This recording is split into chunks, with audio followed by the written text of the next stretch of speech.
আসসালামু আলাইকুম। এই যে রাস্তাটা দেখতে পাচ্ছেন 6 ফিটের রাস্তা। আবার এই যে ওয়ালটা, এই ওয়ালের পাশে দিয়া একটা 6 ফিটের রাস্তা আসছে। টোটাল 2টা রাস্তা এই জমিটায় প্রবেশের জন্য। এখান থেকে এসে এই যে নেট দেখতে পাচ্ছেন, এই নেটের এখান থেকে রাস্তাটা ভিতরে আসছে। জমির সীমানা এই ঘরের কোণাটা থেকে এখানে একটা এল দেওয়া আছে। এখান থেকে এই যে টাল দেখা যায়, এটা এই জমি। এই যে ভিতরে এটা আবার 6 ফিটের রাস্তা। আর এইদিকে সীমানা ওই ঘর থেকে এইদিকে যে রাস্তাটা আসছে, সোজা রাস্তাটা, এটাই 6 ফিট।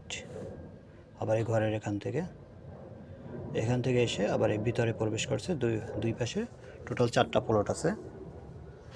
4% 90 পয়েন্ট, 3% 90 পয়েন্ট, তারপরে 3% 75 পয়েন্ট, এরকম করে আর কি। টোটাল 4টা প্লট আছে।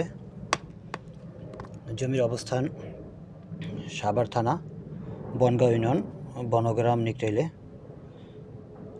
এই একটা প্লট, এই যে খুঁটিটা দেখা যায়, আর এদিকে এটা পুরোটাই আলাদা আলাদা করা 4টা প্লট। এখান থেকে আবার এই যে একটা ঘর আছে, ওই ঘর পর্যন্ত স্কোয়ার জমি লাল মাটি। খুবই সুন্দর জমি, আপনারা চাইলে এখনই ঘরবাড়ি করতে পারবেন। স্কোয়ার করা আছে, ওয়াল দেওয়া আছে চারপাশে। তো এরকম ভালো পজিশনে যাদের জমি পছন্দ, তারা আমাদের স্ক্রিনে দেওয়া নাম্বার থাকবে, দ্রুত যোগাযোগ করবেন। বসতবাড়ির ভিতরে জমির চারপাশে বাড়িঘর, আপনি চাইলে এখনই বাড়িঘর করে থাকতে পারবেন এখনই।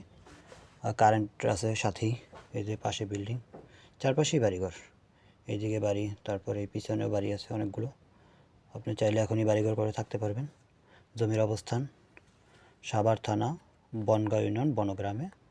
আবার এদিকে মিরপুর 1 নম্বর থেকে একটা ব্রিজের কাজ চলতেছে। ব্রিজটা হয়ে গেলে আপনার এখান থেকে 10 মিনিটে মিরপুর যেতে পারবেন। আবার হেমায়তপুর, বলিয়াপুর হয়ে আপনি গাবতলী, তারপরে ইয়াতে মোহাম্মদপুর, সব জায়গায় যেতে পারবেন। এদিকে মিরপুর উত্তরা সবই কাছে, জমির কাছাকাছি মসজিদ, মাদ্রাসা, বাজার, স্কুল, কলেজ সবই আছে। তো যাদের পছন্দ এরকম বাড়িঘরের ভিতরে ভালো জমি, তারা আমাদের সাথে দ্রুত যোগাযোগ করবেন। জমিটি 4 পর্চা, খাজনা খারিজ কমপ্লিট করা আছে। আপনি চাইলে এখনই রেজিস্ট্রেশন নিতে পারবেন। আর প্রতি শতাংশ জমির মূল্য 4,30,000 টাকা। আমি আবারও বলতেছি, প্রতি শতাংশ জমির মূল্য 4,30,000 টাকা।